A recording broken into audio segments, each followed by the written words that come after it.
할렐루야. 오늘은 킹스크로스 왕의 십자가 마가복음 강의 6번째 시간으로 예수님의 역동적인 사역과 힘의 공급원이라는 제목으로 말씀을 나누도록 하겠습니다. 우리는 지난 시간 예수님에 대하여 안다는 것이 무엇을 의미하는지에 대해 살펴본 적이 있습니다. 예수님을 안다는 것은 단순한 지적인 알미 아니라 경험적인 알미다 하면서 제가 부부관계를 소개해드렸습니다. 부부가 살면서 잠자리를 같이 하고 그리고 모든 생각과 모든 가치를 같이 공유하는 것처럼 그렇게 예수님을 지적인 알 뿐만 아니라 경험적으로 아는 그 알미다. 그러면서 예수님을 정말로 제대로 알게 되면 그 알므로 말미암아 우리의 삶 속에서 메타노이아, 진정한 방향 전환이 일어난다. 그것이 예수님을 안 사람들에게 나타나는 축복이다라고 하는 것을 말씀을 드렸고, 결국 이 복음이 내 삶 속에서 역동적으로 일어나고 도마가 고백한 대로 이 예수님을 나의 주 나의 하나님이라고 고백함이 믿어지는 그 경험이 바로 예수님을 안다는 것의 바른 의미라고 말씀을 드렸습니다. 그런데 오늘 본문에 보니까 바로 여기 오늘 본문에 이렇게 예수님을 알게 된, 이렇게 예수님을 경험한 사람들의 이야기가 쭉 열거되어 나옵니다. 첫 번째로 열병으로 누워있는 베드로의 장모 이야기가 나옵니다. 29절에 보니까 시작.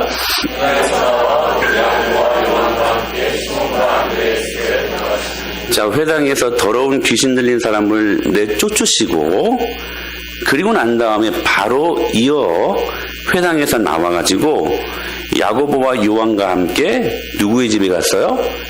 시몬과 그리고 안드레의 집에 들어가셨다라고 말씀하십니다. 자, 시몬과 안드레의 집에 들어가니까 시몬은 베드로를 말하는 것이거든요. 베드로와 안드레가 어떤 관계였어요? 형제 관계죠. 자, 그렇게 집에 들어가셨는데 30절에 시작. 시몬의 장모가 이 열병으로 누워있는지라 사람들이 곧 그 여자에 대하여 예수께 여짜온대라고 말씀이 나와 있어요. 그러니까 이 시몬과 안드레의 집에 들어갔는데 보니까 거기에 베드로의 장모가 열병을 앓고 있었다는 거예요. 열병. 여기 시몬의 장모가 열병으로 누웠는지라 이 말씀을 오늘 이 성경을 기록하고 있는 마가는 단지 시몬의 장모가 병들어 누워있는 사실만을 언급하지만 의사 출신이었던 누가는 이 동일한 사건을 어떻게 보았냐면 누가복음 4장 38절에서 그 장모가 중한 열병에 앓고 있었다라고 그렇게 기술을 하고 있습니다. 그러니까 어느 순간에 그냥 이렇게 감기가 걸려가지고 잠깐 고열이 잠깐 올랐다 이게 아니라 중한 열병을 앓고 있었다는 것이지요. 사실 이 병명이 정확히 뭔지는 모릅니다. 그러나 당시 이 기후의 갈릴리 지역의 그 습한 그 기후 때문에 흔히 발병하던 풍토병이라고 이야기들을 해요. 이 열병을. 지금 그 열병을 앓고 있었는데 오늘 본문을 자세히 보니까 시몬의 장모가 열병으로 누웠는지라라는 말씀을 보니까요. 헬라어로 카테카이케이토라는 말이에요. 저도 이제 헬라어라 이렇게 보면 읽을 줄은 알지만 이렇게 입에 딱 붙진 않아. 그래서 좀 틀릴 때가 있어. 카테케이토라는 말인데 제가 오늘은 이 문법적인 시제를 좀 많이 여러분들에게 소개해 드리려고 그래요. 이 누웠는지라 이 카테케이토라는 말이요. 과거 미완료형이에요. 과거 미완료형. 그러니까 이 중한 열병이요. 그냥 단순히 어느 순간에 한번 감기가 들어가지고 이 열병이 났다가 아니라 과거에서부터 많은 시간들 동안 미완료, 아직까지도 치료가 안 됐어, 미완료. 지금까지 쭉 열병으로 고통받고 있었던 것을 말씀하고 있는 거예요. 그러니까 이 병이 장기적으로 오래 지속된 만성 불치의 질병이라는 것을 이 문법적인 시제를 보면 우리가 알 수 있게 된다는 것이죠. 여러분, 그러나 복음은 여기 있습니다. 그녀의 열병이 아무리 장기적이었고 또 극심했다고 할지라도 못 고칠 병이 없으신 예수님 앞에서는 감기나 암이나 똑같습니다. 할렐루야. 네. 예수님은 우리가 생각하는 그 중환병에 놀라지 않으셔요. 왜? 말씀 한마디면 고치시는 분이시니까. 근데 이 장모를 지금 치유하면서 좀 특이한 행동이 나와요. 31절에 시작.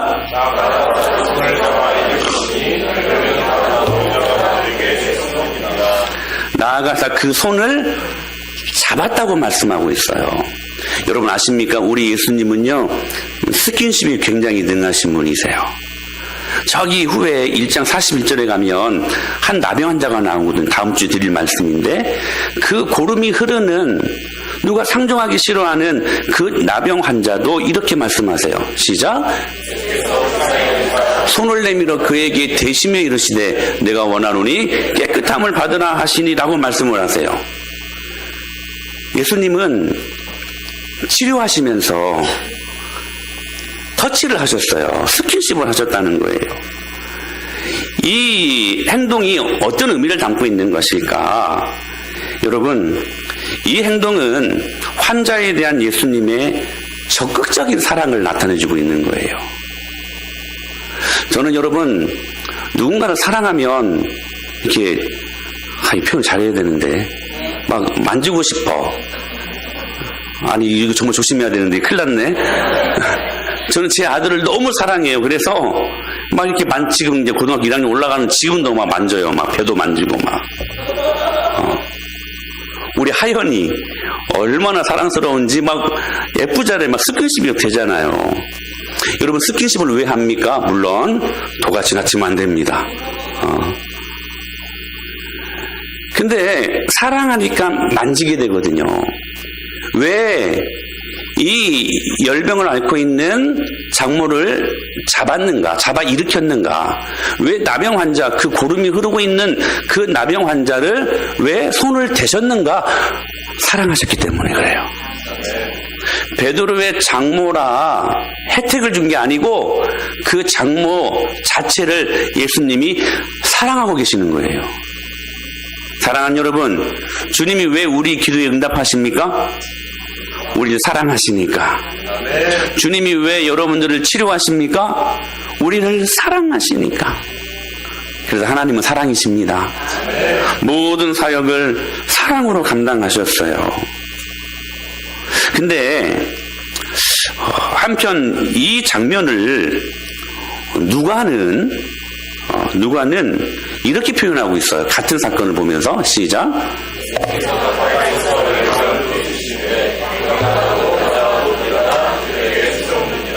이 열병을 누가는 꾸짖었다라고 이야기를 해요. 여러분, 꾸짖다라는 표현은 누구에게만 할 수 있는 표현입니까? 한 인격체에게. 그렇잖아요. 이러한 사물들에게, 여러분, 죽어있는 사물들에게 뭐 꾸짖을 수 있습니까? 없죠. 한 인격이 있는 존재에게 꾸짖는 것이거든요. 근데 열병이 그러면 여러분 인격이 있습니까? 없죠. 근데 왜 꾸짖었다고 이야기를 하고 있을까요? 그 이유가 뭘까? 왜냐하면 의사 출신인 누가가 그 열병의 원인을 무엇으로 보았기 때문일까? 귀신의 장난으로 본 것이기 때문에 그래요. 그래서 열병을 꾸짖었다라고 말씀하시는 것은 단순한 이 병 자체를 꾸짖은 게 아니라 그 열병을 지금 제공하고 있는 악한 원수 마귀 사단을 꾸짖었다라고 그렇게 말씀하고 있는 것이라는 거예요. 여러분, 누가복음 13장 16절에 보게 되면 시작. 그러면 18배 동안 사탄에게 매임받은 이 아브라함의 딸을 안식일에 이 매입에서 푸는 것이 합당하지 아니하냐라고 말씀을 하시거든요. 18년 동안 혈류증으로 앓고 있었던 한 여인, 근데 여러분, 단순한 질병이 아니었어요. 그 18 동안 아파하고 있었던, 여러분, 그 배후에서 장난하고 있었던 게 누구라는 거예요? 사탄이었다는 거예요. 그래서 이 병에 지금 원인을 제공하고 있는 사탄을 향하여 예수님이 꾸짖고 계셨다는 사실입니다. 사랑하는 여러분, 다는 아닙니다. 물론 어떤 질병은 하나님께서 영광 받으시려고, 그리고 하나님의 섭리로 우리를 훈련하시려고 주시는 질병도 있습니다. 그러나 절대로 부인할 수 없는 사실이 뭐냐면, 우리의 죄 때문에 때로는 질병이 올 수 있다는 사실입니다. 그래서 우리 믿음의 선조들은 항상 질병이나 때로 뜻하지 않는 어떤 일들이 생길 때 참 그분들은 지혜로웠어요. 그래서 자신에게 혹시 죄가 있지는 않았는가, 내가 하나님의 말씀에 불순종하여 혹시 당하는 이 어려움은 아닌지 그들은 항상 지혜롭게 자신의 모습을 점검하고,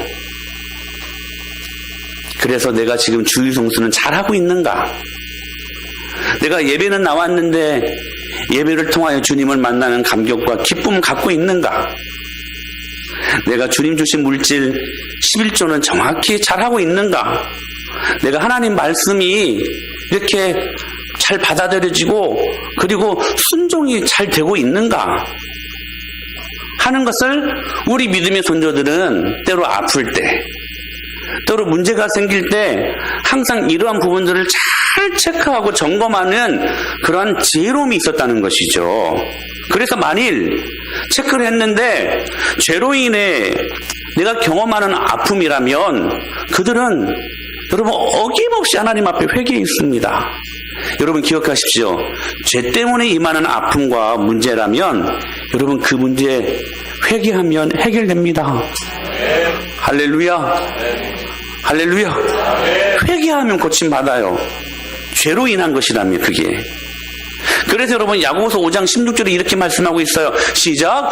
그러므로 너희 죄를 서로 고백하며 병이 낫기를 위하여 서로 기도하라. 의인의 강구는 역사하는 힘이 큼이라고 말씀하고 있어요. 지금 야고보가 뭐라고 말해요? 병의 근원이요 죄 때문이래요. 그래서 그 죄를 서로 고백하고 병 낫기를 위하여 기도하면 의인의 강구는 역사하는 힘이 크대요. 할렐루야. 이 병이 치료된다는 것이죠. 할렐루야. 그런 거예요. 근데 여기에서 지금 주님이 기도를 하셨는데 열병이 떠나고라고 말씀을 하세요. 이 말씀에 떠나고라는 말이요, 에페켄이라는 말이 헬라어로 부정 과거형이에요. 부정 과거형. 미안하네. 계속 그냥 알아듣지 못하는 말들을 해서. 근데 이게 굉장히 중요해요. 그래야 말씀이 살아나요. 부정 과거형으로서 이 말씀이 무슨 말씀이냐면 부정 과거형. 그러니까 베드로의 장모의 열병이 즉각적으로 단박에 치료되었다라는 것을 말씀하고 있어요. 부정 과거형. 열병이 치료되고 있다, 될 것이다가 아니라 열병이 떠나가고. 할렐루야. 부정 과거형이에요. 사랑하는 여러분, 우리 예수님의 치료는 즉각적입니다. 복음의 능력은 역동적이에요. 할렐루야. 여러분, 그래서 병 낫기를 위하여 간절히 사모하십시오. 우리 예수님은 즉각적으로 치료하시는 분이십니다. 복음의 역동적인 능력이 있어요. 그런데 그 다음의 사실을 주목해봐요. 이 지금 만성 불치의 열병을 치료받은 이 베드로의 장모가 이 은혜를 받고 어떻게 반응하고 있었는가? 시작. 여자가 그들에게 수종드니라 라고 말씀을 하세요. 이 수종든다라는 말의 헬라어가요, 디에코네이라는 말이에요. 이 말씀 시제도 보면 미완료 과거형이에요.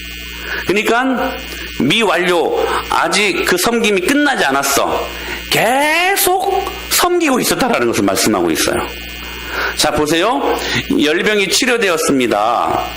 그러면 우리들은 내 몸이 좀 완전히 회복될 때까지 좀 주의 일은 좀 살살하고 주님을 위해 봉사하는 것을 조금 잠시 내려두고 내 몸이 중요하니까. 근데요, 베드로의 장모님은 그러지 않았어요. 그 열병이 즉시 떠나고 완전한 회복을 경험하니까 그가 첫 번째로 반응했던 건 뭐냐면 수종드는 것이었어요. 그들을 섬기는 거였어요. 근데 이 섬김이요, 그냥 한 번 섬기는 그 섬김이 아니에요. 미완료 과거형이에요. 계속 섬기고 있었다는 거예요. 사랑하는 여러분, 이게 은혜 받은 자의 모습입니다. 은혜 받았으면 주를 위해 충성하십시오. 지속적으로 충성하십시오. 물론 은혜 받고서도 힘든 게 있죠. 은혜 받아도 여러분 아플 때 있잖아요. 그러나 여러분, 우리에게 복음과 우리에게 소망이 뭔지 아세요? 아픔이 있어요. 어려움이 있어요. 그러나요, 은혜가 더 커요. 그래서 이 은혜가 이 아픔을 이기는 거예요. 이기는 거라는 것이. 그러니까 이 베드로의 지금 장모는 열병을 치료받고 그 만성 질환, 불치의병을 치료받았으면 얼마나 큰 축복이었겠습니까? 그 은혜가 너무 크니까 주님을 계속해서 섬기고 있었다는 사실이에요.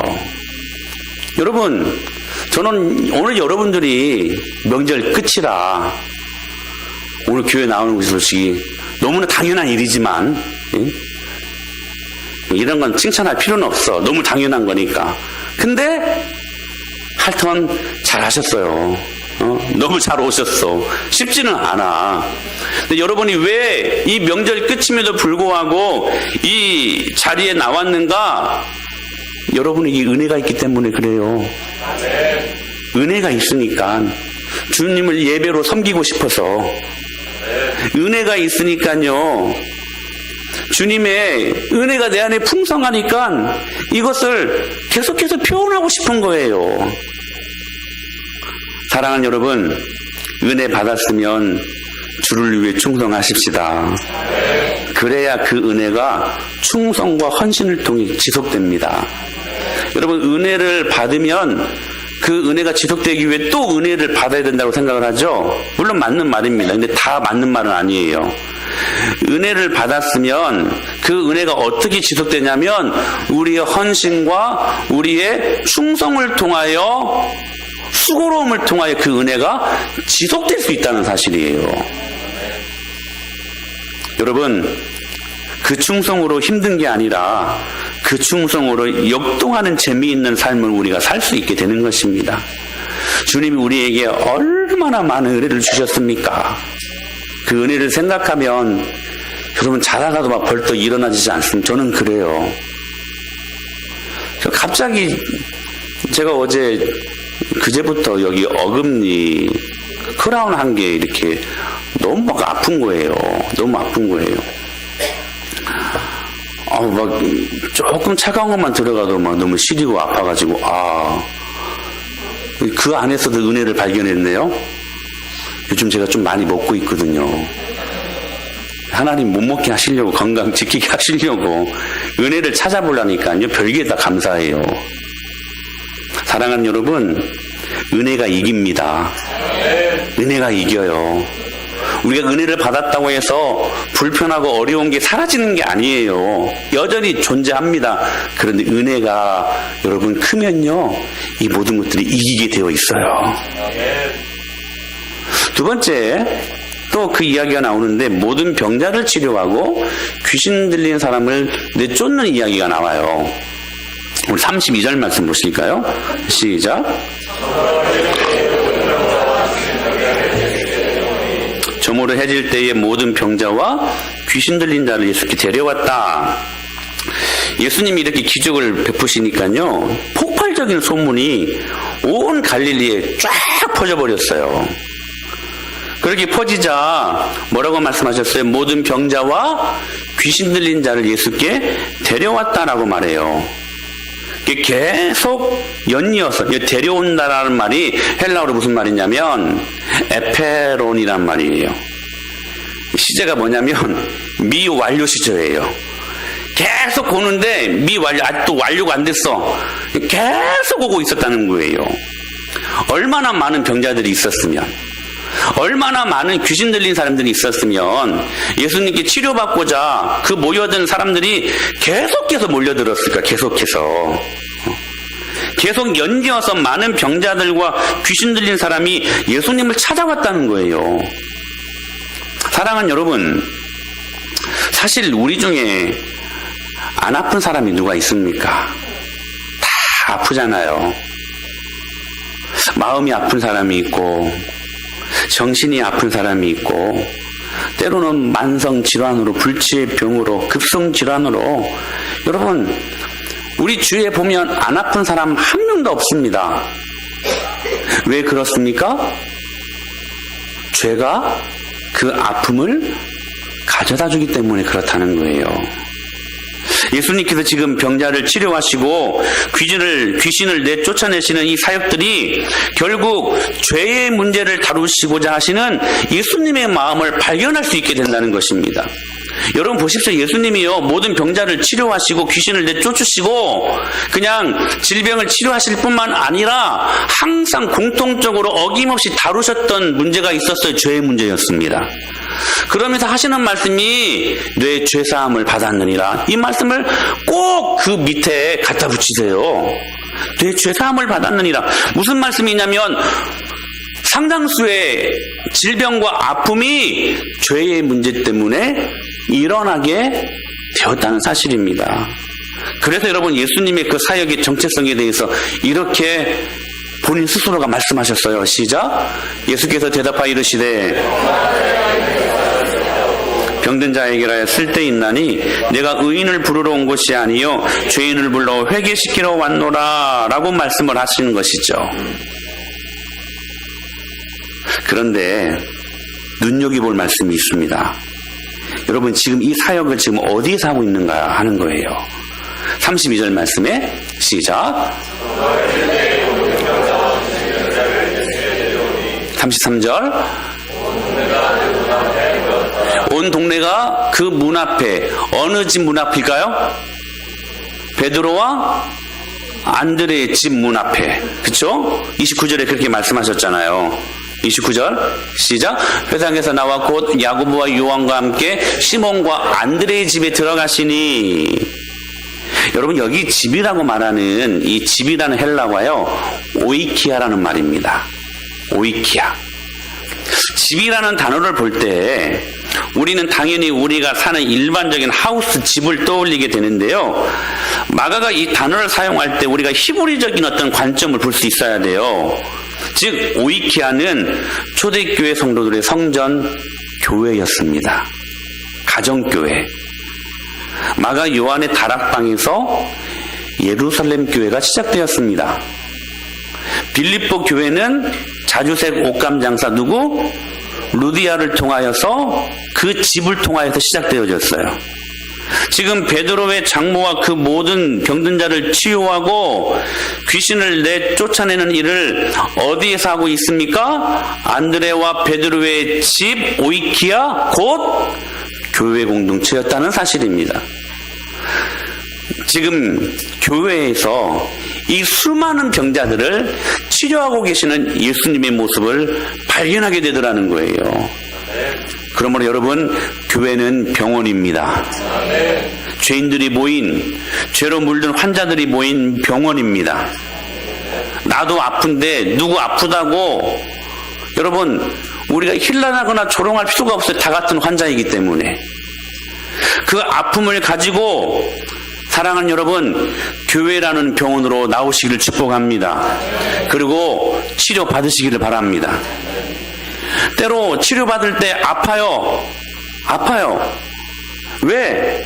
죄에 고름이 있으면 그 고름도 째야 되고. 제가요 결혼하고 다래끼가 좀 빈번하게 났었는데 이 다래끼가 나면 이게 바로 마이식을 먹던가 뭔가 이렇게 조치를 빨리 취해야 되는데 제가 바른 조치를 취하지 못하고 이것이 골맞을 때까지 그냥 놔둬버렸네.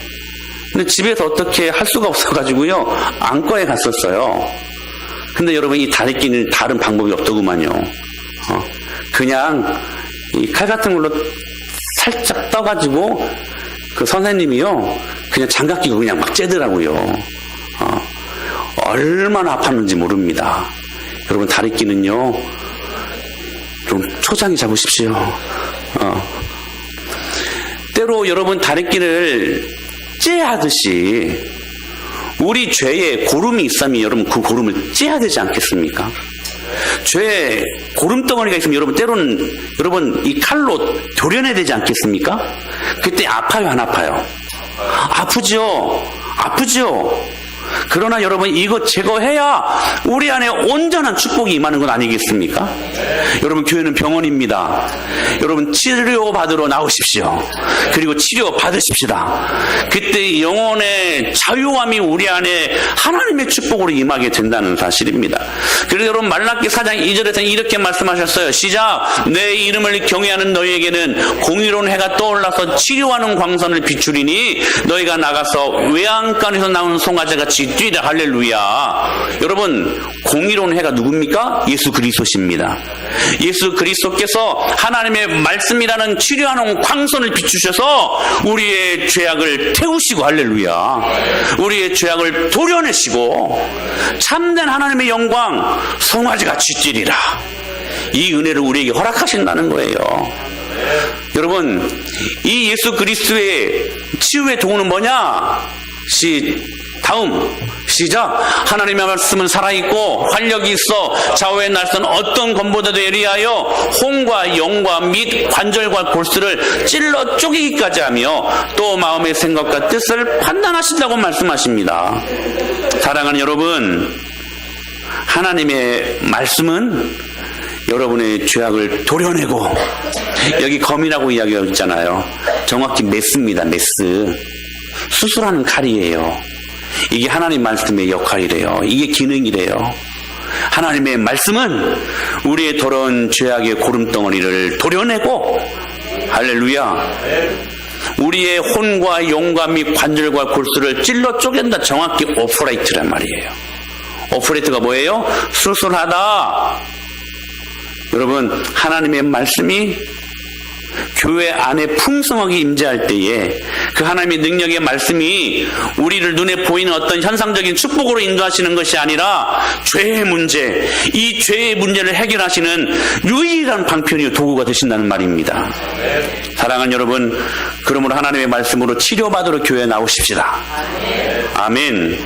그런데 이 예수님의 이 귀한 사역의 힘이 어디에서 지금 공급되어져 가고 있는가 하는 것입니다. 모든 병자를 치료하시고 귀신을 쫓아내는 이 사역을 지금 예수님이 무슨 힘으로 하고 계셨는가? 이 힘이 여러분 교회의 능력을 결정합니다. 정신 차리세요. 여러분, 이 힘이 교회의 능력을 결정합니다. 이 힘이 음부의 권세가 이기지 못하는 교회를 만듭니다. 그게 뭔가? 기도의 힘입니다. 오늘 뭐라고 말씀하셨는데 35절에 시작. 거기서 기도하시더니 라고 말씀하세요. 새벽 아직도 밝기 전에, 헬라어로 프로웬니카 리안이란 말이에요. 오늘날의 시간으로 새벽 3, 4시경을 말하는 거예요. 3, 4시경에 일어나셔서 그냥 아무 데서나 기도하지 않으셨어요.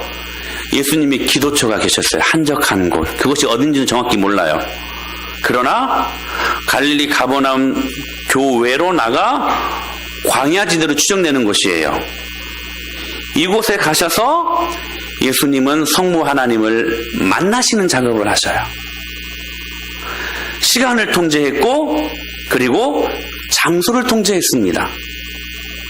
그리고 그곳에서 기도하셨다라고 말씀하세요. 여러분, 이 말에 해당하는 헬라어가 프로슈케토라는 말이에요. 이 말도 미완료 시제예요. 기도를 쭉 해오셨는데 미완료, 아직 기도가 안 맞춰졌어. 계속해서 기도하고 계셨다는 거예요. 여러분, 예수님께서는 기도의 끈을 늦추지 않고 지속적이고도 여러분 열렬하게 간절하게 기도하셨던 분이십니다. 이 중대한 사역을 앞에 두고 예수님은 기도하지 아니할 수 없었습니다. 여러분, 예수님은 중대한 사역을 앞두고 항상 기도하셨습니다. 예수님은 공생의 사역을 시작하실 때에 요단강에 세례 받으실 때에도 기도하셨습니다. 12 제자들을 택하시기 전에도 기도하셨습니다.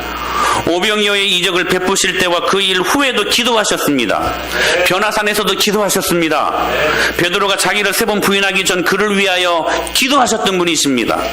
성만찬 예식을 제정하시던 날 그 밤에도 기도하셨습니다. 그리고 예수님께서 돌아가시기 전날 겟세마네 동산에서 땀방울이 핏방울이 되기까지 간절하게 힘써 더욱 애써 간절히 기도하셨던 분이십니다. 드디어 십자가 위에서도 기도하셨습니다. 그리고 부활 이후에도 주님은 기도하셨습니다. 여러분, 그러므로 교회는 기도에 공급하시는 능력이 있어야 합니다. 우리는 때로 왜 기도하지 못하는가?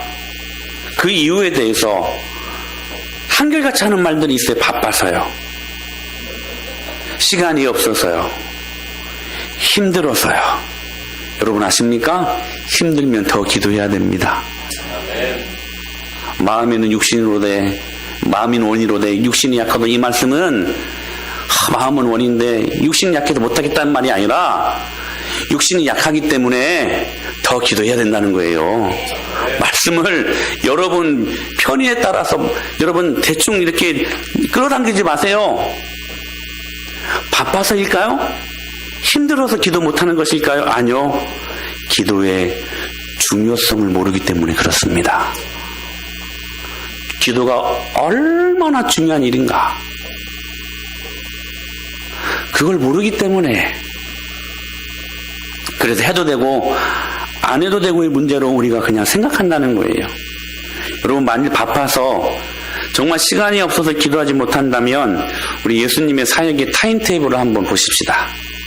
예수님이 하루 24시간에 그 사역의 일정이 어떠했는지 한번 보실까요? 안식일 오전, 오늘 본문에 기록되어져 있죠. 그분은 회당에서 계속 하나님의 말씀을 가르쳤고 회당에서 귀신 들린 자를 치료하셨습니다. 여러분, 귀신을 쫓아내는 일들이 얼마나 힘든 일인 줄 아세요? 여러분, 온몸이 다 그냥 소진돼 버립니다. 귀신 쫓아낼 때. 여러분, 하나님의 말씀을 가르치는 것이 얼마나 여러분 온 에너지가 다 소진된 일인 줄 아세요? 왜냐하면 인격 대 인격으로 말씀을 가르쳐야 되니까. 사람들이 이 말씀을 잘 받아야 되는데 어떻게 반응하고 있는가, 그에 따라서 이 가르침에 여러분 이 문제들은 정말로 고된 일일 수 있습니다. 우리 은혜마을교회 초창기에 그때 제가 설교가 보통 지금은 뭐 한 40분, 40-50분 이렇게 되고 많게 할 때는 1시간도 설교를 하고, 근데 그때는 설교가 길지 않았어요. 한 25분 내지 30분밖에 안 했어요. 와, 그렇게 해주셨으면 좋겠다. 근데 진짜 25분, 30분 설교하는데 힘들었어요. 왠지 아세요, 여러분? 그 말씀이 그 마음밭에 들어가야 되는데 어떤 분은 이 자리에 앉아서 팔짱 끼고 그냥 자버려. 처음부터 좀 들어보거나 자든가 처음부터 자버려. 그러다가 이렇게 막 깨어나가지고 좀 힘들면 또 예배 시간, 이 작은 교회에서 들락날락거리는데요, 말씀을 애써 준비해가지고 그 말씀을 지어서 여러분들에게 먹여야 되는데 그 말씀을 안 먹겠다고 그렇게 하는, 여러분 설교하는 입장에서 얼마나 그게 힘든 일인 줄 아세요? 근데 지금은 재밌어. 왠지 아세요? 여러분이 그 말씀을 너무나 잘 받기 때문에 그래요. 요즘은요, 1시간을 설교해도 재밌어요. 여러분이 힘들지 몰라도. 예수님이요, 안식일 오전에요, 회당에서 계속 하나님의 말씀을 가르치시고 귀신까지 내쫓으시는 사역들을 하셨어요. 그리고 오후에 보세요, 베드로의 장모 10명을 치료하시잖아요. 29절에 어떻게 말씀하시냐면, 회당에서 나와 곧 야고보와 요한과 함께 시몬의 안드레의 집으로 들어가셨다고 말씀하시는데, 여러분 이게 하나의 연결된 사건이에요. 회당에서 나와 곧, 이 곧이란 말이 무슨 말일까요? 쉴 틈 없이, 이 말이에요. 원어적으로 해석하면 쉴 틈 없이라는 말이에요. 예수님은요, 쉴 틈 없이 사역하셨어요. 저녁에 한번 볼게요. 저녁 시간 보실까요? 시작. 모든 병자, 귀신 들린 자들이 쉼없이 왔고 온 동네 사람들도 베드로의 집에 몰려들었어요. 올려들었어요. 수많은 사람들이 병 고쳐달라고, 귀신 쫓아달라고. 예수님께서요, 그냥 어느 날 하루 이렇게 빡빡하게 이 스케줄을 소화한 게 아니에요. 예수님의 공생의 사역 내내 이 타임 스케줄이 있었어요. 24시간 중에. 여러분의 24시간 스케줄과 한번 비교 한번 해보십시오. 그런데 예수님을 우리는 어디에서 그 존귀함을 느끼게 되냐면 그 다음날 아침을 보십시오. 시작. 새벽 아직도 밝기 전에 예수께서 일어나 나가 한적한 곳으로 가사 거기서 기도하시더니, 에이, 예수님은 하나님이셨잖아요. 그러니까 뭐 이런 일들쯤이야 다 하시지 않았겠어요? 아니요. 그것은 하나만 아는 거예요. 하나님, 예수님은 하나님이셨지만 완벽한 인간이셨습니다. 죄 없으신. 무슨 말이에요? 우리와 똑같은 오감을 갖고 계셨다는 거예요. 피곤하면 주무셔야 되고, 배고프면 먹어야 되고, 이게 소화되면 배설해야 되는 똑같은 그 기능을 단 죄만 없으셨을 뿐 오감을 똑같이 우리랑 함께 가지고 계셨던 분이시라는 사실이에요. 여러분, 이 살인적인 스케줄 번아웃 당해도 벌써 당해야만 하셨습니다. 그런데요, 번아웃 당하지 않으셨어요. 오히려 역동적으로 그 귀한 사역을 감당하신 예수님의 모습을 발견하게 돼요. 무엇인가, 무엇 때문인가? 사랑하는 여러분, 우리는 힘들면 육체적으로 쉬어야 합니다. 쉬어야 힘을 내서 또 다른 일들을 할 수가 있습니다. 맞는 말입니다. 틀린 말이 아니에요. 그러나 힘들다고, 그래서 잠을 많이 잔다고, 휴가 가서 며칠 쉰다고 정말 쉼이 옵니까? 이건 하나만 생각하는 거예요. 여러분, 우리는 육체뿐만 아니라 영혼이 있는 존재입니다. 우리의 진정한 쉼은 육체의 쉼뿐만 아니라 영혼의 쉼에서 온다는 사실이에요. 우리 예수님이 뭐라고 말씀하셨습니까? 수고하고 무거운 짐진 자들아, 다 내게로 오라. 수고하고 무거운 짐진 자들아, 좀 잠 좀 자라. 휴가 좀 가서 좀 쉬고 와라. 이렇게 말씀하지 않으셨어요? 수고하고 무거운 짐진 자들아, 다 내게로 오라. 예수님이 예수님끼리 오래요. 무슨 말씀이에요? 우리의 진정한 온전한 쉼은 예수님 안에 있을 때의 쉼이라는 거예요. 예수님의 안식은 그래서 영혼의 안식이었어요. 육체도 힘들어도 기도를 통해 영혼의 안식을 체험하신 예수님은 그 힘으로 3년 내내 그 살인적인 스케줄을 번아웃 한번 당하지 않고 넉넉히 감당하셨습니다. 사랑하는 여러분, 우리 안에 영혼의 쉼이 없으니 매일매일 같은 일에 넘어지고 우리 인생은 공고하고 그래서 참 평안이 없었던 것 아니겠습니까? 기억하십시오. 베드로의 장모의 열병이 치료된 것도 무슨 힘으로 이루어진 것입니까? 기도의 힘입니다. 아멘. 많은 병자와 귀신 들리는 사람이 여러분 무슨 힘으로 치료되었습니까? 기도의 힘으로 치료된 것입니다. 사랑하는 여러분, 우리는 힘이 필요합니다. 능력이 필요합니다. 그러기 위해 공급원이 필요한 거예요. 그 공급원이 어디에 있냐? 그 공급처가 어디에 있냐? 기도에 있다는 거예요. 저는 그래서 찬송가 364장을 참 좋아합니다. 우리 찬양 한번 해볼까요, 집사님? 찬송가 364장. 이 가사가 얼마나 좋은지 몰라요. 내 기도하는 그 시간, 그때가 가장 즐겁다. 이렇게 돼야 되는데, 먹을 때가 가장 즐거운 게 아니라, 잠잘 때가 최고 즐거운 게 아니라, 내 기도하는 그 시간이 가장 즐거운 시간이 되기를 소망합니다. 찬양 같이 해볼까요? 내 기도하는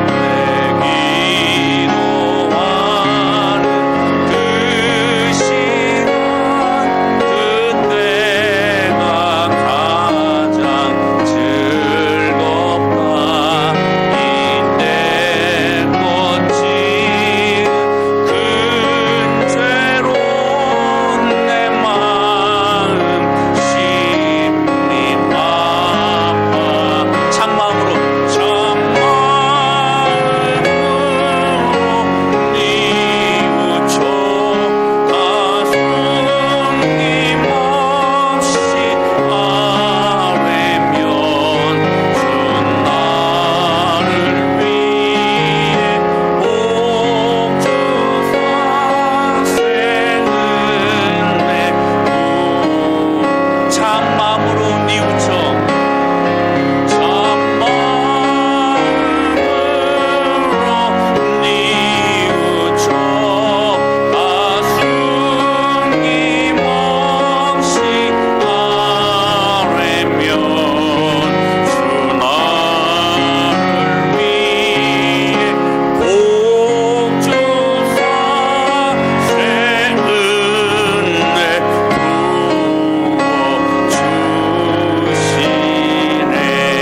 할렐루야.